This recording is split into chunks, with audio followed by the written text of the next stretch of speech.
Hello दोस्तों, आपका स्वागत है हमारे इस YouTube चैनल में। और जहां पे हम लोग बातचीत करने वाले हैं ऑब्जेक्टिव क्वेश्चंस के बारे में। आज हम ऑब्जेक्टिव क्वेश्चंस करेंगे रिलेशन एंड फंक्शंस के, रिलेशन एंड फंक्शन के। तो आपका पहला क्वेश्चन हम लाए हैं, क्वेश्चन नंबर 1, कि मान लीजिए कि समुच्चय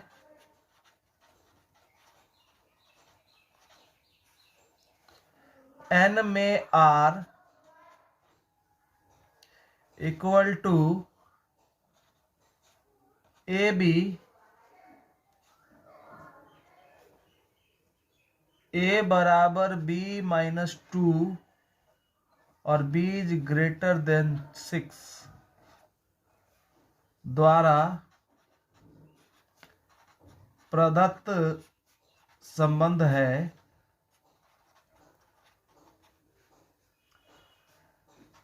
R है, तो निम्नलिखित में से सही उत्तर कौन सा है? निम्नलिखित में सही उत्तर है। तो यहां पे हम देखें कि हमारा जो ऑप्शन है ए कह रहा है कि 6-8 एलिमेंट है आर का। बी कह रहा है कि 2-4 एलिमेंट है आर का। ऑप्शन सी है 3-8 एलिमेंट है आर का। और ऑप्शन डी 8 और 7 एलिमेंट है आर का। तो हमको कह क्या रहा है कि n से n में तो संबंध है, n से n में संबंध है natural number two natural number, तो r सबसेट होगा natural number two natural number का। और क्या कह रहा है कि b 6 से बड़ा है, तो b का वैल्यू हो सकता है 7, 8, 9, 10 इसी कुछ। तो a बराबर जो है वो b-2 है। a बराबर जो है b-2। तो यहाँ पे हम सब जगह देख रहे हैं कि ये b है, ये b है, ये b है और ये b है। ये तो होगा नहीं क्योंकि b छोटा है। यहाँ पे 8 है और 8 घटे 2 तो 3, ये भी नहीं होगा। यहाँ तो ये होगा नहीं, तो एक ही ऑप्शन बचता है a, जो b 6 से बड़ा 8 और 8 घटे 2 6। तो यही एक अवयव है जो ऑप्शन सही होगा। तो इसका ऑप्शन होगा option A, 6-8 element of R. हम क्वेश्चन दूसरा देखते हैं अब,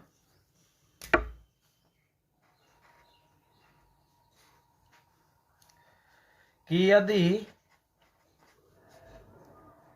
f of a to b तथा g of b to c एक हैं, तो GOF A टू C होगा क्या? इसका ऑप्शन ए है एक, ऑप्शन बी है इसका अनेक, ऑप्शन सी है इसका अनेक अंतःक्षेपी, और ऑप्शन डी होगा इसका अनेक आच्छादक। तो यहाँ पे क्वेश्चन एकदम क्लियर कर रहा है कि f a से b है तथा b से c है, तो हमारा a से c क्या होगा? तो देख लो कि कोई फंक्शन है हमारा a 1 2 3, b 4 5 6 और c 7 8 9, बस हमने लिया। ये a है, ये b है और ये c है। ये फंक्शन है f, ये फंक्शन है g। तो 1 से 4, 4 से 7, 2 से 5, 5 से 8, 3 से 6 और 6 से 9। हमें यहाँ पे देखिए एक के लिए एक एलिमेंट 4 है, 2 के लिए 5 है और 3 के लिए 6 है। 4 के लिए फिर एक ही है यूनिक, 5 के लिए यूनिक, 6 के लिए यूनिक। दोनों एक एक दिख रहा है। यहाँ पे हमने आच्छादक भी ले ही लिया है, लेकिन हम यहाँ पे एक आध अक्षर और भी ले सकते हैं, जैसे 8, 10। तो अब ए से सी की बात करें हम, तो अब हम GOF की बात करें जो हमारा A to C है, तो हम GOF of 1 रखें। तो GOF of 1 जो होगा वो क्या होगा, और F1 कितना है 4, G of 4, और ये क्या होगा 7 होगा। तो ये भी हमारा क्या होगा कि एक के लिए 7 है, 2 के लिए 8 है, 3 के लिए 9 है। तो ये फंक्शन हमारा ऐसा होगा जब ये एक एक हो और ये भी एक एक हो, तो A से C भी एक एक ही होगा। इसके बाद हम देखें क्वेश्चन तीसरा एक देख लेते हैं। तीसरा कहता है कि निम्नलिखित में से किसका प्रतिलोम फलन होता है, किसका प्रतिलोम फलन होता है। तो प्रतिलोम फलन किसका होता है, तो यहाँ पे हम दे रहे हैं एक एक अंतःक्षेपी, दूसरा है एक एक आच्छादक, तीसरा है अनैकिक अंतःक्षेपी, और चौथा डी है अनैकिक आच्छादक। तो हम जानते हैं कि हमारा जो 1-1 फंक्शन होता है और ऑन-टू होता है, उसी का 1-1 ऑन-टू का ही इन्वर्स होता है। तो यहाँ पे एक एक आच्छादक होगा और एक एक आच्छादक फंक्शन का ही इन्वर्स संभव हो पाता है।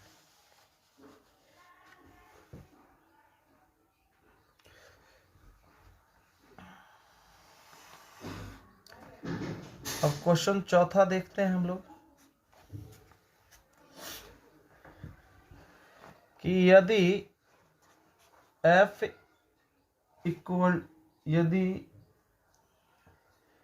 A इक्वल टू 1 2 3 एवं B इक्वल टू 2 5 10 और 17, A इक्वल टू 1 2 3 और B इक्वल टू 2 5 10 और 17 है, और fx जो हमारा है वो है x² + 1, तो फलन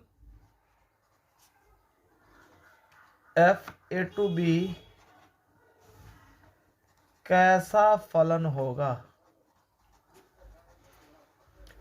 तो हम यहाँ पे लिख लेते हैं, ये 1 2 3 है और ये भी 2 5 10 और 17 है।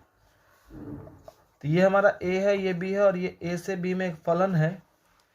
अब f(1) रखते हैं, तो यहाँ से देखते हैं 1 का स्क्वायर + 1 तो 1 होगा। तो 1 + 1 कितना हो जाएगा, 2 हो जाएगा। तो 1 मिल जाएगा 2 से। f(2) रखते हैं तो 2 स्क्वायर + 1 तो 4 1 5 हो जाएगा। f(3) रखते हैं तो 3 स्क्वायर + 1 9 1 10 हो जाएगा। तो 2 मिल जाएगा 5 से, 3 मिल जाएगा 10 से।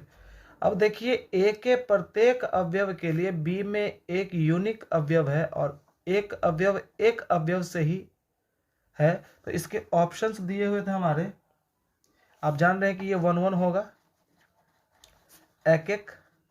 तो इसके जो ऑप्शंस हैं, ए एक एक अंतःक्षेपी, एक एक आच्छादक, एक एक अंतःक्षेपी, बी एक एक आच्छादक, सी एक एक अनैकिक अंतःक्षेपी और डी अनैकिक आच्छादक। तो आप देखिएगा कि ये एक अवयव बी में बच जाता है जो इसको इनटू कर देता है, इस खाली रह जाता है, अंतःक्षेपी है ये। तो इसका ऑप्शन हो जाएगा एक एक, तो होगा ही एक एक अंतःक्षेपी हो जाएगा।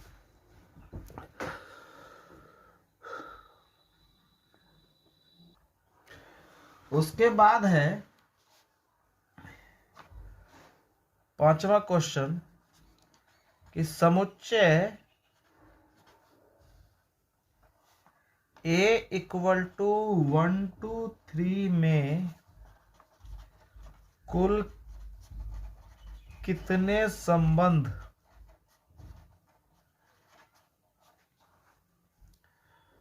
परिभाषित किए जा सकते हैं?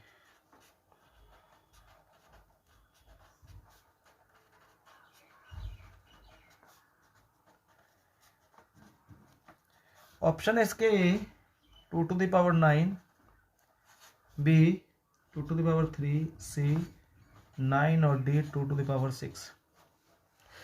कि A पर संबंध की बात है तो R जो होगा सबसेट होगा A क्रॉस A का, और A क्रॉस A का जो नंबर होगा, number of A cross A, तो ये होगा number of A into number of A, 3 into 3 equal to 9।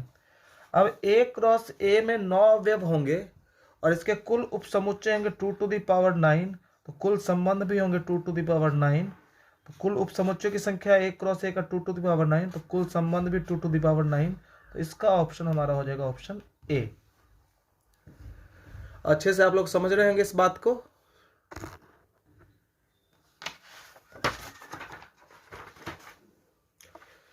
आगे देखते हैं हम लोग।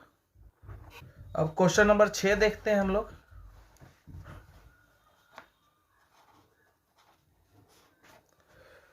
क्वेश्चन नंबर 6 है हमारा। क्वेश्चन नंबर 6 क्या है कि किसी समतल में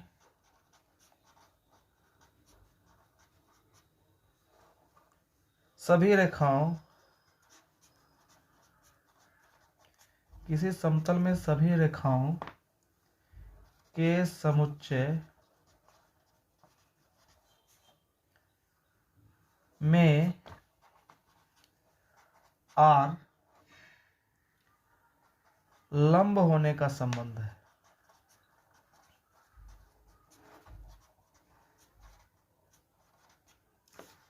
संबंध है तो R संबंध है, तो संबंध R। ऑप्शन ए है इसका स्वतुल्य है और संक्रामक है। ऑप्शन बी है सममित और संक्रामक।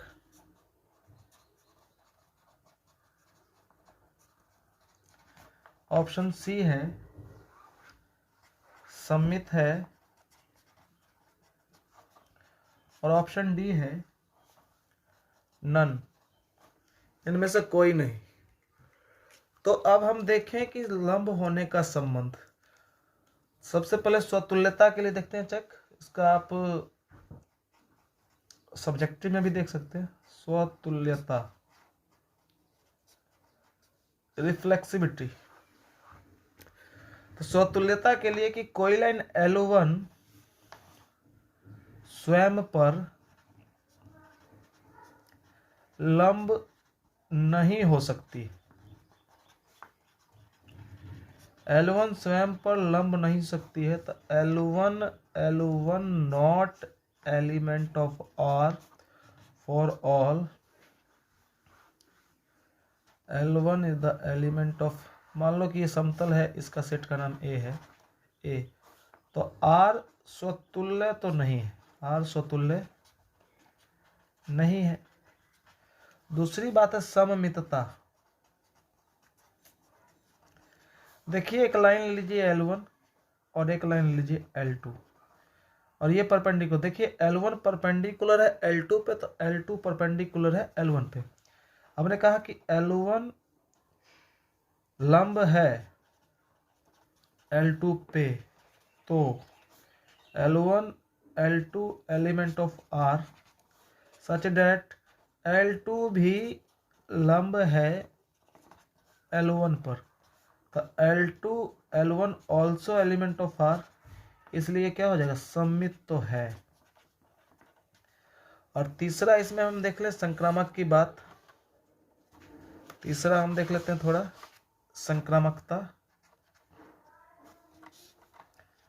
संक्रामकता ट्रांजिटिविटी, संक्रामकता के लिए देख ले हम कि एक लाइन है हमारा L1, इस पे एक परपेंडिकुलर है L2 और इस पे परपेंडिकुलर है L3।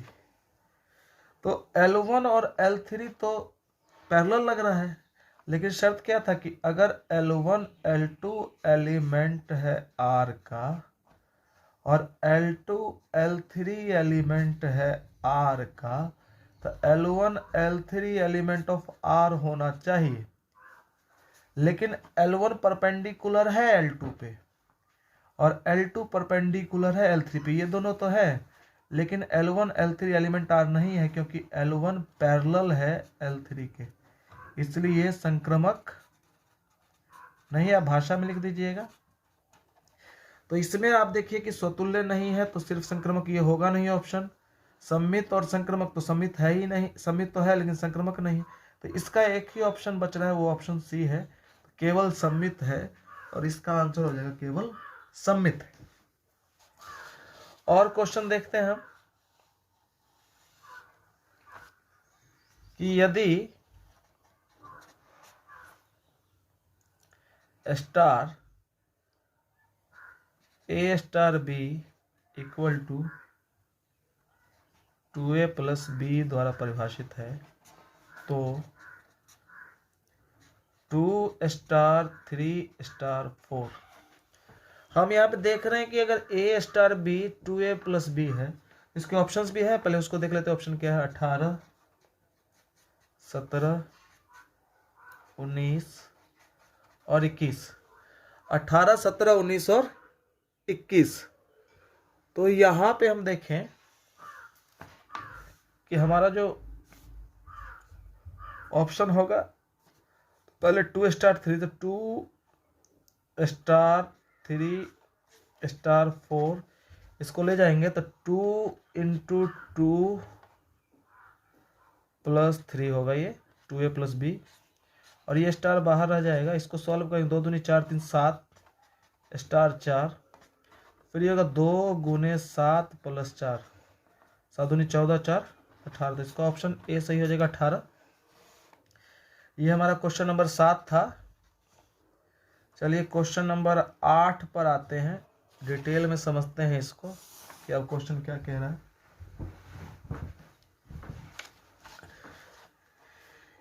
A equal to 5 6, A equal to,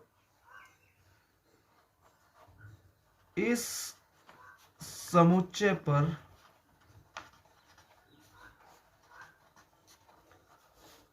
कितनी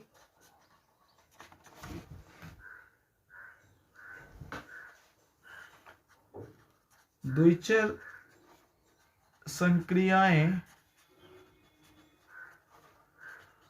परिभाषित की जा सकती हैं।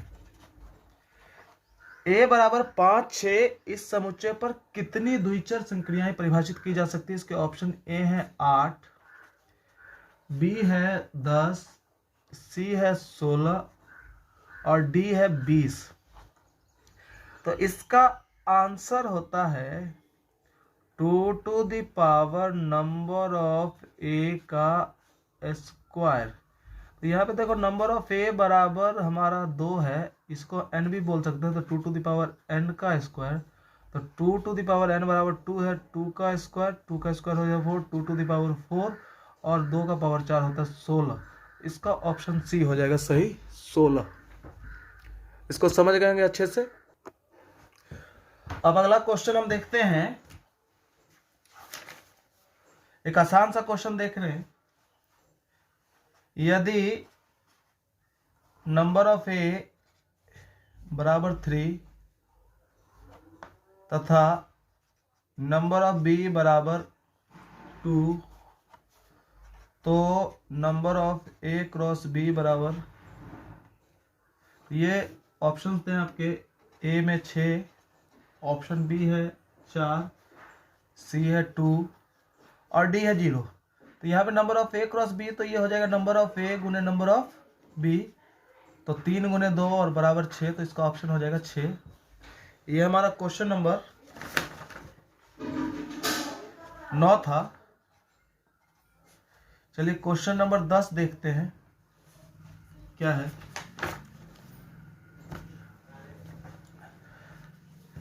कि एफ ए से बी एक आच्छादक फलन होगा। आच्छादक का मतलब आप लोग समझ रहे होंगे, ऑन टू फंक्शन होगा यदि, इसका ऑप्शन ए है F of A subset of B, option B है F of A equal to B, option C है B subset of F of A, और ऑप्शन डी है F of B subset of A. तो इसमें मान लीजिए कि आच्छादक की बात हम कर रहे हैं, तो आच्छादक में हमारा है 1 2 3, कुछ एक आच्छादक ले लेते हैं, और बी है 4 5 6। अब हमने यहाँ पे ले लिया सबको, एक एक आच्छादक ले लें, या एक एक और ऑप्शन बढ़ा लेते हैं, 7, और 7 के लिए भी ये 6 हो रहा है, तब भी ये आच्छादक है। तो एफ ऑफ 1 बराबर 4, एफ ऑफ 2 बराबर 5, एफ ऑफ 3 बराबर 6, एफ ऑफ 7 बराबर 6। तो ये बी है और ये एफ ऑफ 1 है। तो एफ ऑफ ए बराबर अगर बी हो जाए, हर एलिमेंट के लिए फंक्शन ऑफ ए का इमेज बी हो जाए, तो ये 1 2 होता। तो ऐसा एक ही ऑप्शन हमारा है, वो ऑप्शन है बी। तो क्वेश्चन नंबर 10 के लिए हमारा ऑप्शन हो जाएगा ऑप्शन बी। और हम देख लेते हैं क्वेश्चन नंबर 11। क्वेश्चन नंबर 11 क्या कहता है, एक आसान सा क्वेश्चन ले लेते हैं कि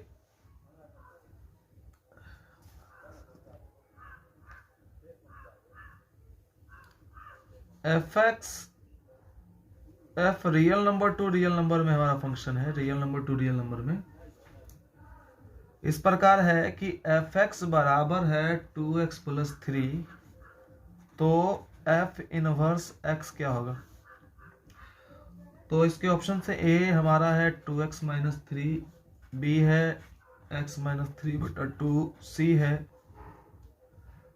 हमारा x प्लस 3 बटा 2, और डी है नन।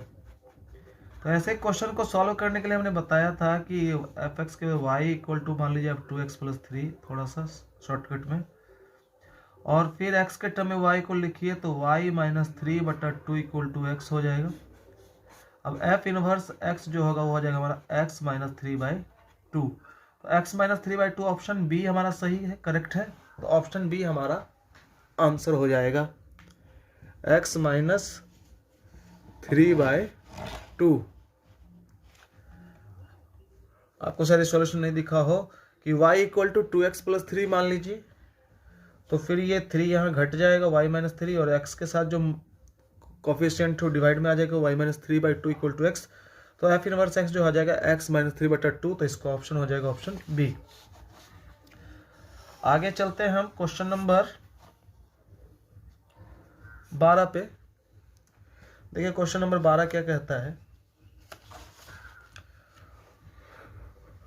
क्वेश्चन नंबर 12 है हमारा कि फलन हमारा है f x root under x minus 1 और 3 माइनस एक्स का प्रास को हम रेंज कहते हैं। तो ऑप्शन ए हमारा है 1 3 क्लोज ब्रैकेट, बी है 0 1, सी है -2 और 2, और डी है नन।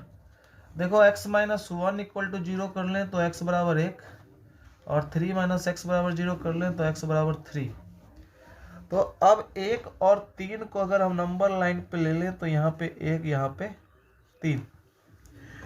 अब रूट का फंक्शन जो डिफाइन होगा कब होगा, जब ये दोनों 0 होगा तो ये 0 हो जाएगा, या एक कोई 0 होगा तो 0 हो जाएगा। तो 0 भी हो सकता है, या दोनों पॉजिटिव होना चाहिए, या दोनों क्या होना चाहिए, पॉजिटिव होना चाहिए। तो जब हम x लेंगे 3 से बड़ा, x लेंगे 3 से बड़ा, यहाँ पे मान लीजिए, तो 3 घटे x निगेटिव हो जाएगा और ये पॉजिटिव होता है, यहाँ फंक्शन डिफाइन ही नहीं होगा, निगेटिव के लिए रूट। अब हम 1 और 3 के बीच में ले रहे हैं x, तो 3 घटे x ये पॉजिटिव हो जाएगा, और 3 घटे x पॉजिटिव हो जाएगा, और ये फिर 1 से बड़ा है तो ये भी पॉजिटिव हो जाएगा। तो पॉजिटिव घटे पॉजिटिव, यहाँ पॉजिटिव, तो यहाँ फंक्शन डिफाइन होगा, 0 पे भी डिफाइन होगा। तो हमारा 1 से लेके 3 तक का सारा एलिमेंट होगा, 1 इसमें इंक्लूड होगा, तो इंटरवल क्लोज होगा। तो इसका आंसर हमारा हो जाएगा ऑप्शन ए। फिर यहाँ पे फंक्शन डिफाइन ही नहीं होगा क्योंकि निगेटिव आने लगेगा। तो क्वेश्चन नंबर 13 देखते हैं कि हमारा x y equal to 1 plus 12x plus X Y है, such that X Y element of Q द्वारा परिभाषित फलन है, तब हमारा 2 स्टार 3 क्या होगा। इसका ऑप्शन ए है 31, ऑप्शन बी है 41, ऑप्शन सी है 43, और ऑप्शन डी है 51।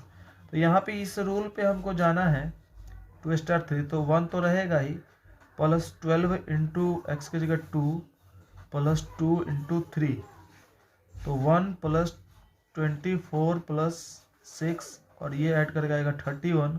तो इसका ऑप्शन हो जाएगा ऑप्शन ए। क्वेश्चन नंबर 14 एक देख लेते हैं, ऐसा ही है हमारा कि ए स्टार बी दिया हुआ है ए स्क्वायर प्लस बी स्क्वायर, तो 1 स्टार 2 स्टार 6 क्या होगा। तो हम देखें कि पहले 1 स्टार 2 हम इसके ऑप्शंस लिख लेते हैं। ऑप्शंस हमारे हैं, ऑप्शन ए है 12, बी है 28, सी है 61, और डी है नन। तो इसको थोड़ा सा और हम ध्यान से देख लेते हैं कि 1 स्टार 2 तो 1 स्क्वायर प्लस 2 स्क्वायर और स्टार 6 हो जाएगा, 1 का स्क्वायर 1, 2 का स्टार तो 5 हो जाएगा ये, और स्टार तब 6, तो 5 का स्क्वायर प्लस 6 का स्क्वायर, तो ये हो जाएगा 5 का स्क्वायर 25 प्लस 36 इक्वल टू 61। तो इसका ऑप्शन सी करेक्ट हो जाएगा। तो यहाँ तक हमने 14 क्वेश्चन देख लिए हैं टोटल। एक क्वेश्चन और देख लेते हैं कि यदि f A to B, question number 15 होगा ये हमारा, यदि ए टू बी एक एक आच्छादक है, एक एक भी है और आच्छादक हो, तो number of A dash number of B, और ऑप्शन ए है greater than equal to, less than equal to, C equal to, greater और लेस देन इक्वल टू। तो देखो कि हम एक आच्छादक फलन एक एक आच्छादक ले लेते हैं। यहाँ पे कह रहा है 1 1 और ऑन टू, 1 1 और ऑन टू की चर्चा कर रहा है, 1 1 और ऑन टू की बात कर रहा है।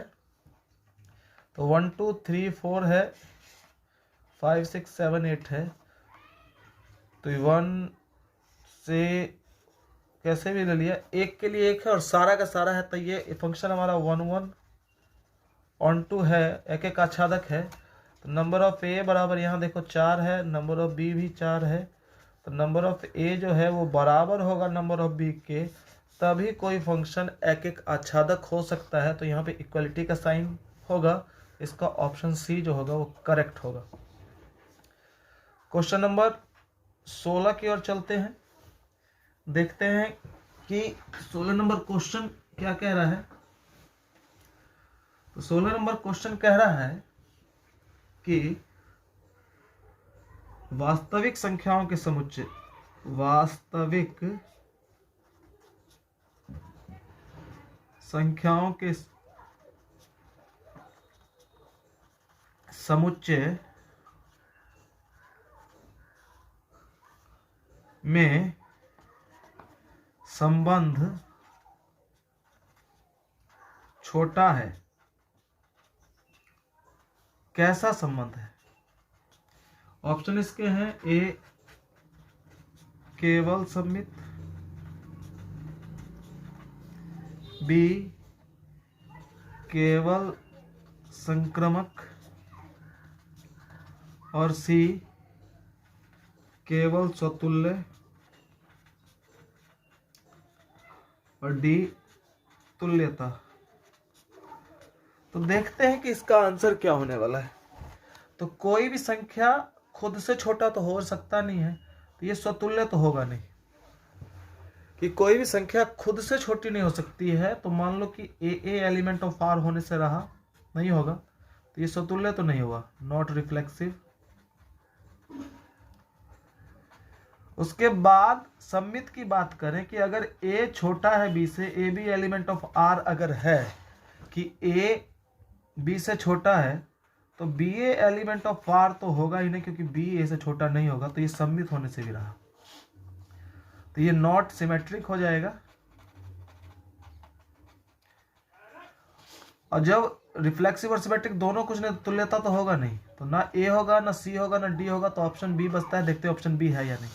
तो अगर ए बी से छोटा है और बी सी से छोटा है, तो ए सी से छोटा होगा, तो ए सी एलिमेंट ऑफ आर होगा, निश्चित रूप से होगा, इसलिए संक्रमक होगा।